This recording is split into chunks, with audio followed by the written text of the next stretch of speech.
कि शास्त्री जी हमारे अग्रज हैं और हमारे ही गुरुकुल के भूतपूर्व स्नातक हैं और उनके आदर्शों पर चलकर ही हम आगे बढ़े हैं।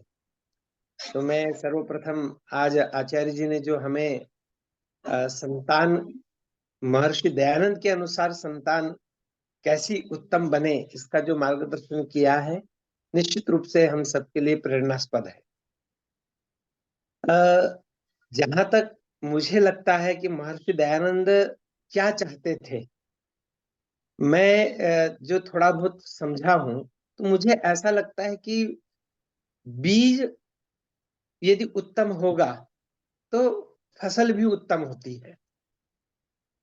और इसलिए महर्षि दयानंद ने संस्कार विधि जो बनाई है वो बीजों के लिए बनाई, कि अच्छे बीज हों। परंतु अच्छे बीज बनाने की फैक्ट्री क्या है? तो वो माता पिता है। और विद्या विलास मनसो धृतशील शिक्षा सत्यव्रता रहित मान मलापहारा संसार दुख दलनेन विभूषिताये धन्या नरा विहित कर्म परोपकारा। बड़ी सुंदर महर्षि ने ऋषि ने व्याख्याएं की हैं।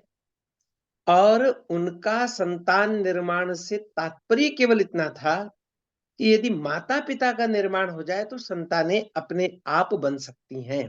आज की परिभाषा में, आज के अपने अनुभवों के आधार पर हम इतना जरूर कह सकते हैं कि यदि माता और पिता दोनों घर में ढंग से मैं कहता हूं महर्षि दयानंद को पूरा का पूरा नहीं भी हम पालन करें, कम से कम 5 महायज्ञों का पालन करें, उत्तम व्यवहार करें। अब जैसे आदरणीय आचार्य जी कह रहे थे, प्रशस्ता धार्मिकी विदुषी माता, और महर्षि दयानंद ने द्वितीय समुल्लास में लिखा ही है। तो प्रशस्ता नहीं भी बने तो कम से कम जो पक्षपात रहित माता बन जाए, प्रशस्ता नहीं भी बने तो कम से कम माता ऐसी हो जाए कि ठीक है, जो अच्छे विचारों से युक्त हो जाए, जो पृथ्वी के समान क्षमाशील हो जाए। हम पृथ्वी को भी प्रशस्त है इसलिए, फैली हुई है इसलिए उसको पृथ्वी कहते हैं। तो माता ऐसी बने जो क्षमाशील हो।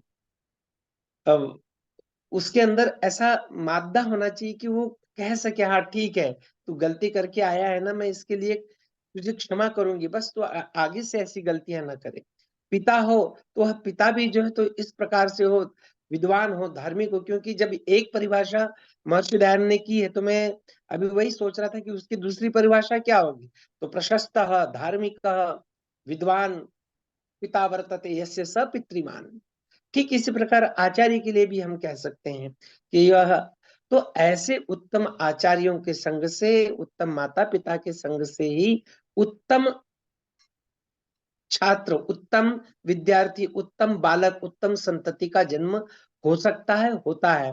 तो इसके लिए महर्षि दयानंद प्रतिपादित, जैसे आचार्य जी ने भी ये भी कहा कि हमें गर्भाधान संस्कार से इसका प्रारंभ करना पड़ेगा।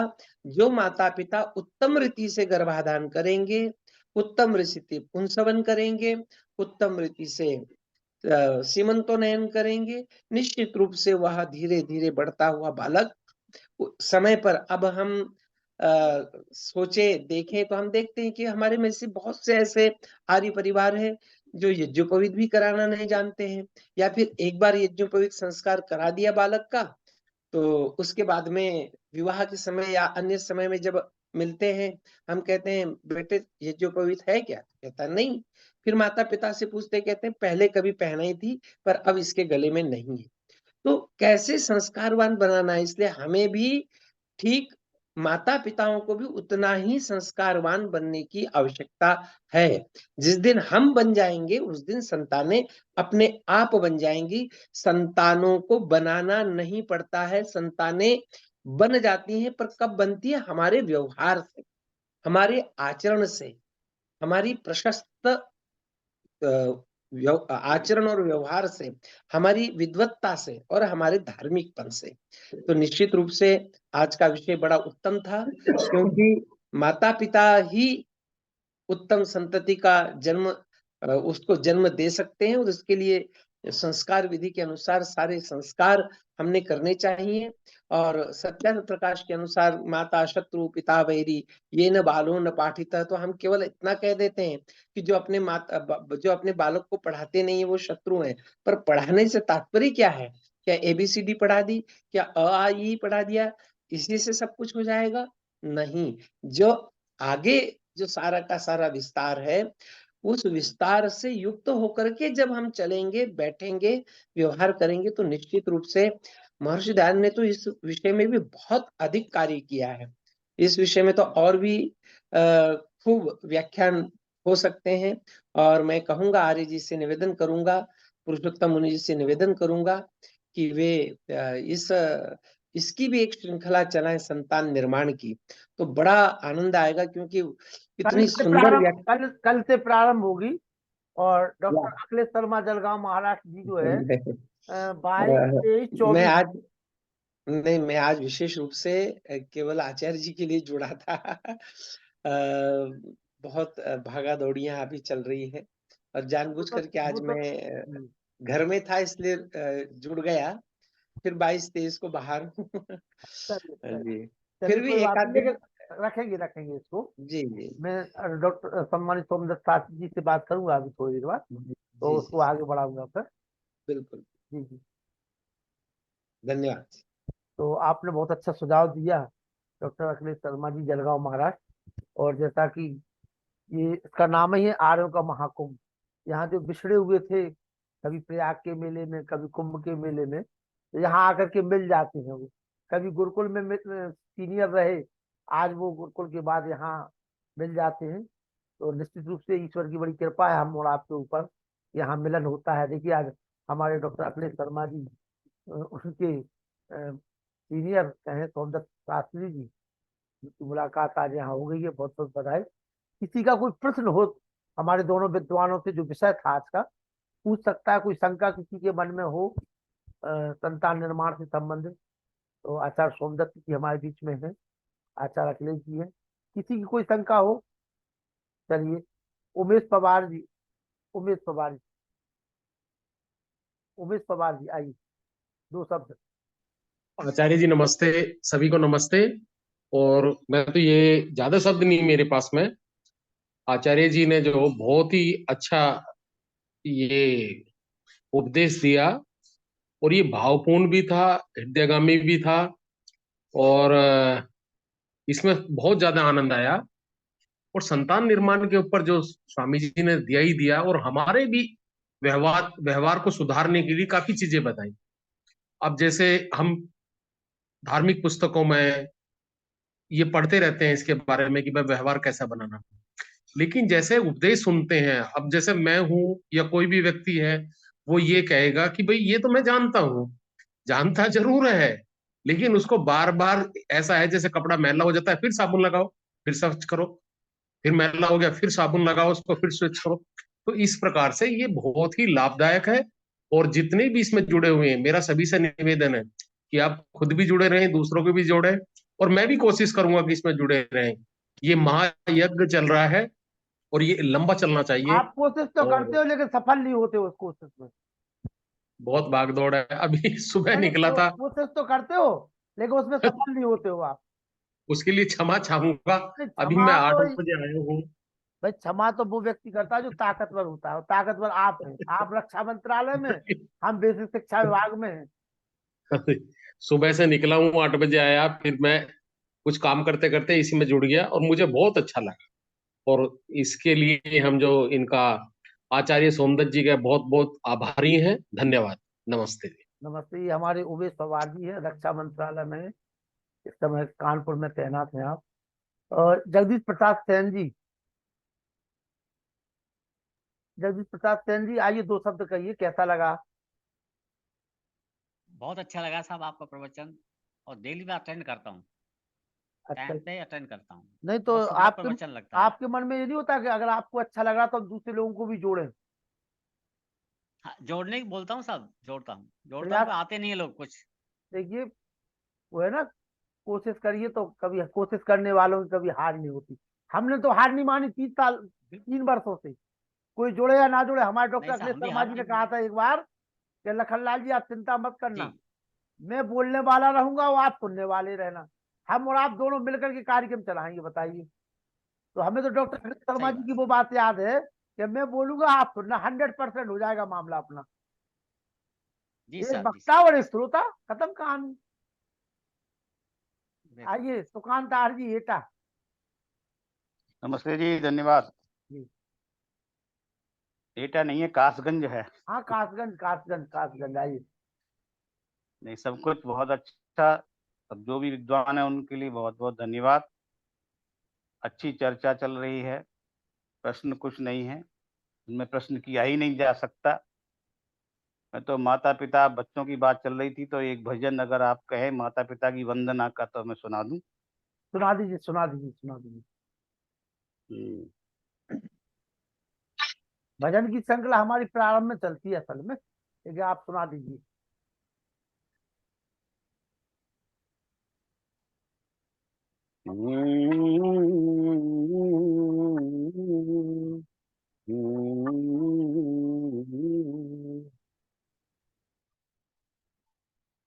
मुझे इस दुनिया में लाया, मुझे बोलना चलना सिखाया, तो मात पिता तुम्हें वंदन, मैंने किस्मत से तुम्हें पाया।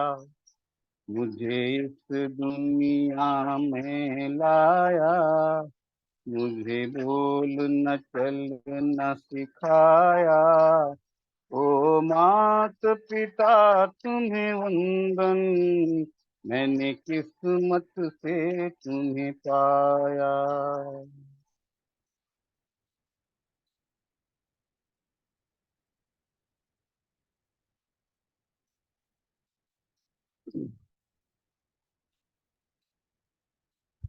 अरे वो टूल में तो बहुत लंबा समय लगा था आपके गाना में तो। मैं जब से जग में आया, बने तब से शीतल छाया, कभी सहलाया गोदी में, कभी कांधों पर बिठाया, मेरे सर पर हाथ रख कर बस प्यार ही प्यार लुटाया, ओ मात पिता तुम्हें वंदन, मैंने किस्मत से तुम्हें पाया।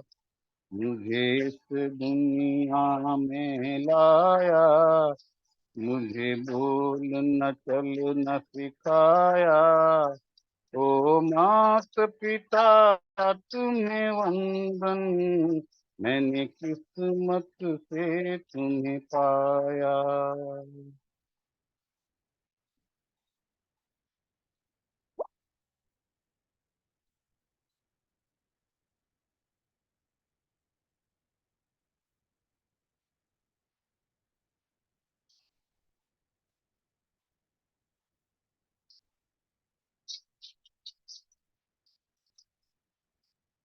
सुखान जी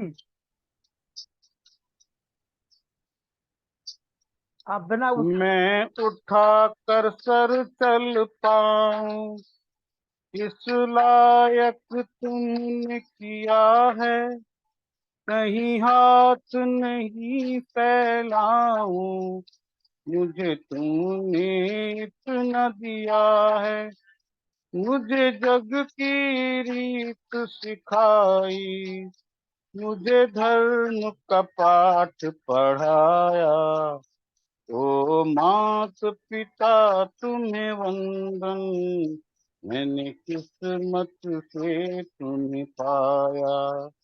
मुझे इस दुनिया में लाया, मुझे बोलना चलना सिखाया, ओ मात पिता तुम्हें वंदन, मैंने किस्मत से तुम्हें पाया।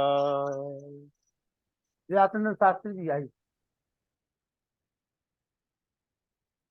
व्यासनंद शास्त्री जी, राजकुमार जी, जी जी राजकुमार जी। जी नमस्ते जी। नमस्ते। कहाँ से हैं? मैं जिला मेरठ से हूँ जी। जी जी, आइए।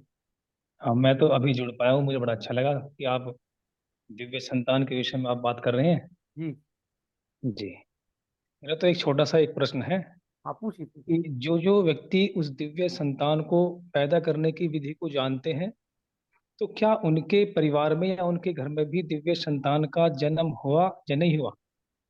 बस एक विनम्रता पूर्वक ये प्रश्न है। सम्मानित सोमदत्त जी, आचार्य अखिलेश जी, आइए। डॉक्टर व्यासेंद्र शास्त्री जी, आप उत्तर दे दीजिए। जी ऐसा है। ओम अंगात अंगात संभवसे हृदयादधिजायसे आत्मा वै जायते पुत्रः सजीव शरदः शतम्। ओम शांति शांति शांति। अभी सम्मानित आचार्य सोमदत्त जी के बड़ा ही सुंदर उपदेश हम सभी श्रवण कर रहे थे और आदरणीय आचार्य अखिलेश जी ने भी अपने विचार दिए हैं इसी संदर्भ में। और अभी सुकांत आर्य जी का सुंदर भजन हुआ है और अभी एक श्रोता जी ने बहुत सुंदर ढंग से प्रश्न कर दिया कि जो दिव्य संतान की विधि जानते हैं, क्या उनके घर में दिव्य संतान पैदा हुई? सज्जनों, प्रश्न बहुत ही उत्तम है।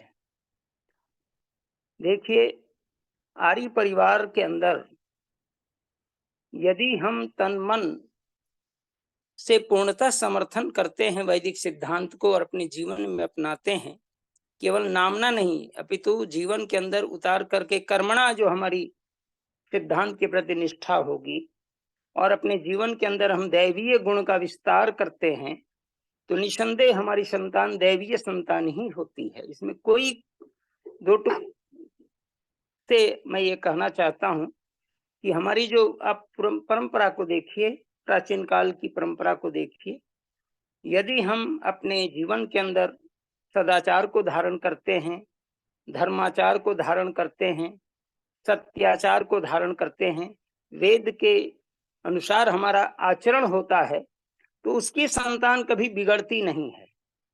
और बिगड़ भी जाए समाज के कुछ दुष्प्रभाव के कारण, लेकिन वह अपने को समेट लेती है वो संतान। इसलिए वो दिव्यता का मतलब होता है दैवीय गुणों से ओतप्रोत संतान होती है। और वह संतान आत्मश्लाघा को पसंद न करते हुए आत्मज्ञान को पसंद करने वाली संतान हो जाती है और धार्मिक संतान होती है। अपने माता पिता को कष्ट कभी नहीं अपने मन वाणी वचन से करते और अपने जीवन के अंदर वेद के वैदिक मर्म को समझने वाले हो जाते हैं। यही तो दिव्यता है। आज जो संतानें पैदा हो रही हैं, वो लड़का शब्द का प्रयोग आज की दृष्टि से है कि लुंठनम करोति स लड़का, माने बिल्कुल लड़ाई झगड़ा करने वाली संतान आज हो रही है। इसलिए गर्भोत्सव संस्कार के रूप में गर्भाधान को मैं गर्भोत्सव संस्कार मानता हूं। और गर्भोत्सव जैसे कि कोई उत्सव मनाते हैं, ऐसी प्रसन्नता से यदि माता पिता अपने जीवन को उत्तम गति की ओर ले जाना चाहते हैं, उत्तम संतान की ओर अपने मन और तन और अपनी आत्मा की आवाज को तदनुरूप स्वीकार करना चाहते हैं, तो निसंदेह दिन में सुंदर ढंग से यज्ञ हो गर्भाधान संस्कार की संपूर्ण विधियों से, और उसके बाद अपने संकल्प के अनुसार चाहे कन्या को उत्पन्न करना चाहते हैं, चाहे पुत्र को उत्पन्न करना चाहते हैं, पुत्र या पुत्री, ये पूरा विधान महर्षि ने दिया हुआ है संस्कार विधि के अंदर भी और सत्यार्थ प्रकाश के अंदर भी। इस चीज को यदि हम धारण करें तो मनुस्मृति के कथन के अनुसार भी उसके सारे प्रमाण हैं, उस आधार पर अपनी मनचाही संतान पैदा कर सकते हैं। ये आप पर निर्भर करता है। ऋषियों ने तो बात बता दी है। यदि हम ऋषि के अनुसार अपने जीवन को बना लिए और ऋषि के संकल्प के अनुसार हमारा विधिवत परस्पर गर्भाधान संस्कार पति पत्नी का हुआ, तो निस्संदेह उसके यहाँ दिव्य ही संतान आएगी। वह संतान बड़ी ही मातृवान, पितृवान, आचार्यवान के संदेश को लेने वाली संतान होती है और उसी से हमारी भारतीय संस्कृति रक्षित होती है। इसमें कहीं कोई दो मत नहीं है। अभी माननीय पवार जी के भी आप इस संबंध में विचार सुने हैं। सचमुच ये सभी लोग आज बड़े ही गौरवशाली हैं कि इस वैदिक परंपरा की रक्षा के लिए हम आगे आए और संतान कैसे निर्मित हो इसके लिए चैनल, इसके लिए जो एक हमारा कार्यक्रम प्रारंभ हो, इसमें हम लोग विद्वान लोग चयनित होकर के इसमें बोलें तो निसंदेह हम संतान को उच्च कोटि तक पहुंचा सकते हैं, उच्च कोटि की संतान बन जाएगी। क्योंकि मैंने कहा कि अंगात अंगात संभव से हृदय दधि जाए से जो संतान होती है वो अंग अंग की निचोड़ होती है। अगर आपके अंग जो आपके रक्त हैं, आपके मन के अंदर जो वासनाएं हैं, अगर वो सात्विक बन जाएं, और सात्विक कम बनेंगे जब आहार की शुद्धता होती है, मन और प्राण दोनों स्वस्थ हो जाते हैं, उस स्थिति में जो बीजारोपण होता है वो निसंदेह संतान को दिव्य बनाने वाली होती है। और केवल यही संतान यही तक नहीं बल्कि आगे संस्कारों को करते जाएंगे तो सब कुछ सुलभ है और उसे गुरुकुल में भेज करके उत्तम संतान की उपलब्धि में आप हाथ बढ़ा सकते हैं और संसार को एक दिव्य संतति दे करके अपने जीवन को महान बना सकते हैं। इन्हीं शब्दों के साथ मैं अपनी वाणी को विराम देता हूँ। ओम शांति शांति शांति। मुनि पुरुषोत्तम वानप्रस्थी जी, और जो अभी जो प्रश्न किया था हमारे राजकुमार जी ने, कोई एक विद्वान आए थे अपने कार्यक्रम में तो उन्होंने चर्चा की थी कि जब उन्होंने गर्भाधान संस्कार करने के बाद और जब तक बच्चा मतलब पैदा नहीं हो गया तब तक मोबाइल की दुनिया से सारी चीजों से उनको दूर रख करके और जितने भी जो मतलब विधि होती है वो संस्कार किए गए, तो उसके बाद जो पुत्री हुई थी वो वेद मंत्रों की जो उत्तम व्याख्या की जाती थी वो सारी की सारी बहुत अल्प आयु में मतलब कम उम्र में वो बच्ची उन मंत्रों को बोलना प्रारंभ किए थे। ये एक रिसर्च की बात सामने लेकर के वो आए थे। मुनि जी।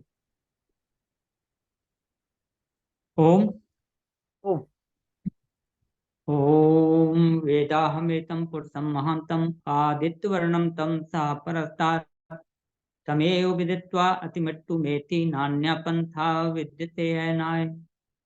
परम पिता परमात्मा की महती कृपा से अमर वाणी उसकी वेद का रसास्वादन हम लोग लगभग 2-3 वर्ष मतलब वर्ष से कर रहे हैं यहाँ पर, और तमाम प्रकार के भारतवर्ष के विद्वानों ने अपने अपने विषय को लेकर के नया विषय लेकर के कुछ पुराने विषयों को मतलब करके पुनरावृत्ति करके अपनी अपनी भाषा में रखा हुआ है।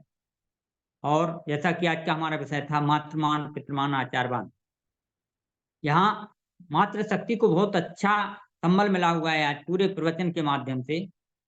माता को वास्तव में देखिए मातृमान पितृमान महर्षि दयानंद जी माता से ही प्रारंभ करते हैं।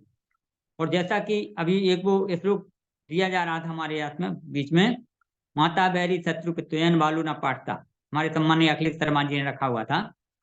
तो आपने भी माता से प्रारंभ किया।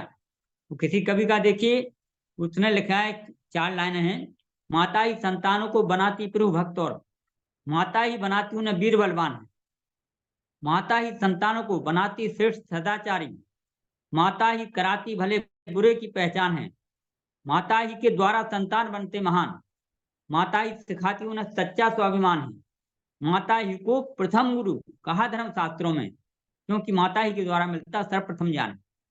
और तमाम उसके माध्यम से हम सुनते चले आ रहे हैं प्रयोजनों के माध्यम से।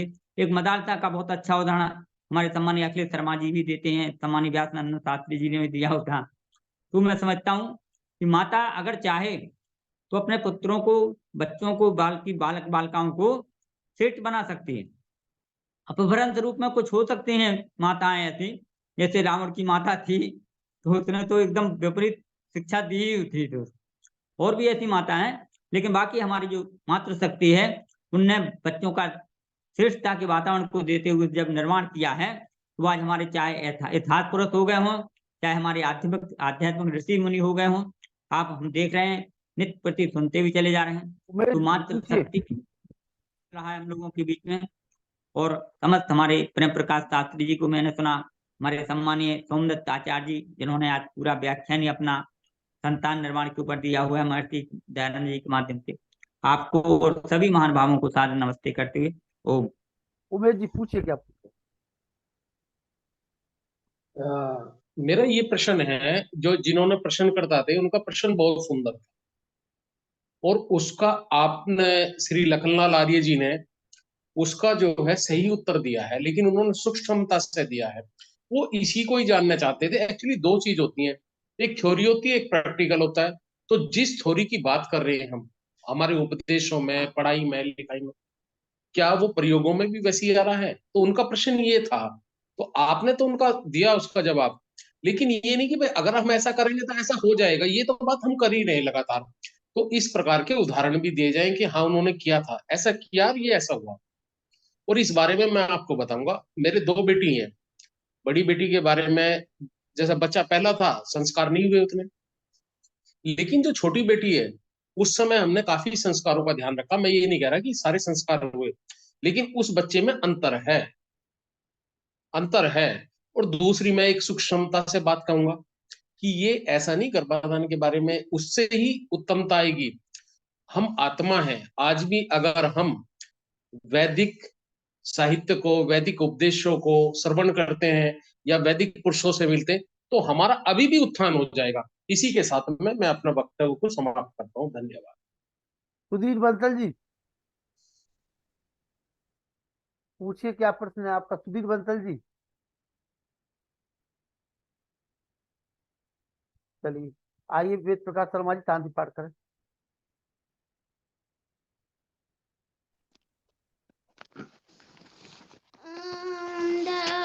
शांति अंतरिक्षम शांति पृथ्वी शांतिराप शांतिरौषधयः शांति वनस्पतयः शांति विश्वे देवा शांति ब्रह्म शांति सर्वं शांति शांतिरेव शांति शामा शांतिरेधि ओम शांति शांति शांति। जो बोले सो सत्य सनातन वैदिक धर्म की जय। गुरुवर प्रजानंद की जय। योगेश्वर महर्षि दयानंद की जय। मर्यादा पुरुषोत्तम श्री रामचंद्र की जय। योगेश्वर श्री कृष्णचंद्र की जय। पंडित लेख राम की जय। स्वामी श्रद्धानंद की जय। स्वामी आत्मानंद की जय। हंसराज की जय। भारत माता की जय।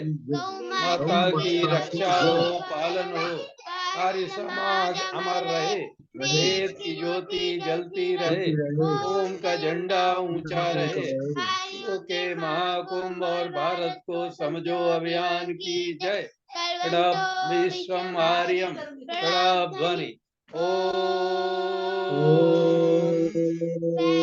अभिवादन। सबको नमस्ते जी। ओम सर्वेभ्यो नमः। कल सर्वेभ्यो नमः। सृष्टि जी एक भजन सुनाना आप, सृष्टि जी, सृष्टि सिंह जी प्रयास करें, कल एक भजन हो आपका। नहीं, रबड़ निकालिए और मम्मी निकलवाइए। ठीक है, चलिए, शुभरात्रि, सभी को सादर नमस्ते, कल मुलाकात होगी आपसे। रख दो जाके।